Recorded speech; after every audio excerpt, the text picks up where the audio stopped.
അത് നമുക്ക് നമ്മുടെ മക്കൾ, മാതാപിതാക്കൾ, ഭർത്താവ്, ഭാര്യ തുടങ്ങി മറ്റൊരാളുടെ ആവശ്യമുണ്ടാകരുത് നമ്മുടെ സന്തോഷത്തിന്.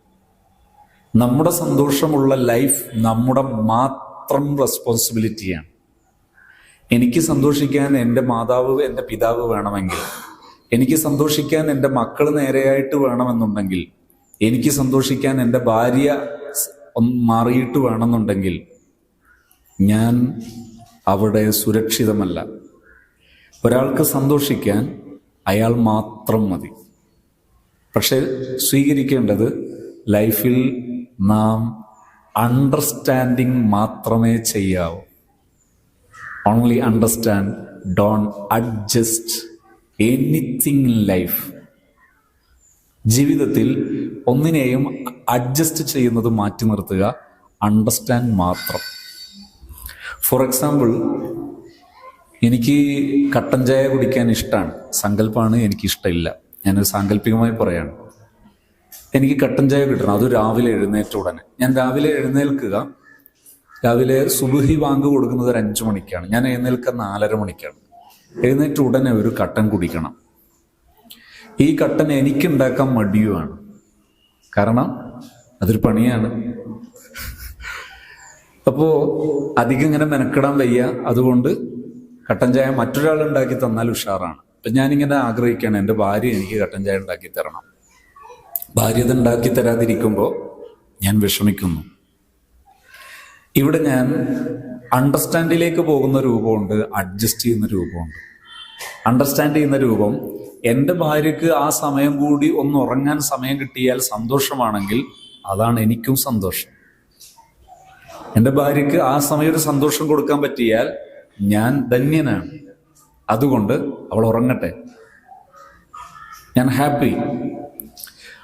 അത് അഡ്ജസ്റ്റ് ചെയ്യുന്ന രൂപം, രാവിലെ എഴുന്നേൽക്കുന്ന തുടക്കം തന്നെ കലഹിക്കണ്ട, തൽക്കാലം അവിടെ നിൽക്കട്ടെ. ഞാൻ എങ്ങനെയോ പള്ളിയിൽ പോയി സുബഹി നിസ്കരിച്ചു വന്നു.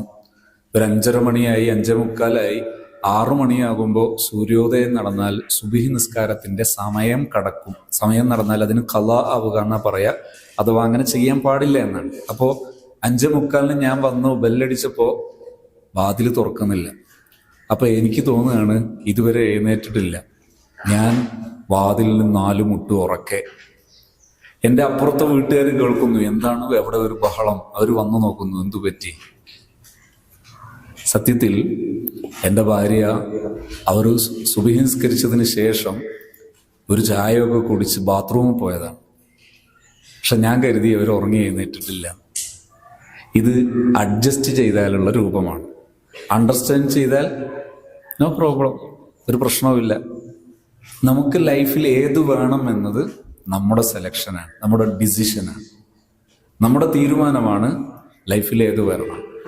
അപ്പോൾ നമ്മുടെ ഒരു പ്രൊഫഷണൽ ലൈഫിൽ ഏറ്റവും ഇമ്പോർട്ടൻ്റ് ആയ ഒന്നാണ് നമ്മുടെ പ്രൊഫഷനെ ആസ്വദിച്ച് ചെയ്യാൻ പറ്റുക. അതിൽ നമ്മുടെ പേഴ്സണൽ ലൈഫിനെ അണ്ടർസ്റ്റാൻഡിങ്ങിൽ കൊണ്ടുപോകാൻ പറ്റുക എന്നത് വെരി വെരി ഇമ്പോർട്ടൻറ്റ്. അത് അഡ്ജസ്റ്റ്മെൻറ്റിൽ കൊണ്ടുപോയാൽ എന്നും വിഷമിച്ച് ജീവിക്കാം, എന്നും ദുഃഖിച്ച് ജീവിക്കാം, എന്നും സങ്കടപ്പെട്ട് ജീവിക്കാം. അതല്ല, അണ്ടർസ്റ്റാൻഡിങ്ങിലേക്ക് പോവുകയാണെങ്കിൽ എന്നും സന്തോഷത്തോടെ ജീവിക്കാം, എന്നും സമാധാനത്തോടെ ജീവിക്കാം.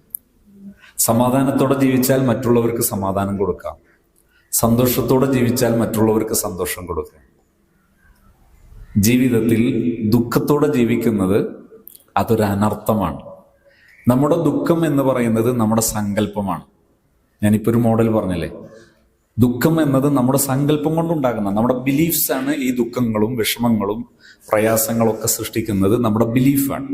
ഞാൻ ഭാര്യ ഉറങ്ങിക്കിടക്കുകയാണ് എന്നുള്ള ബിലീഫാണ് എന്നെ സങ്കടപ്പെടുത്തിയത്.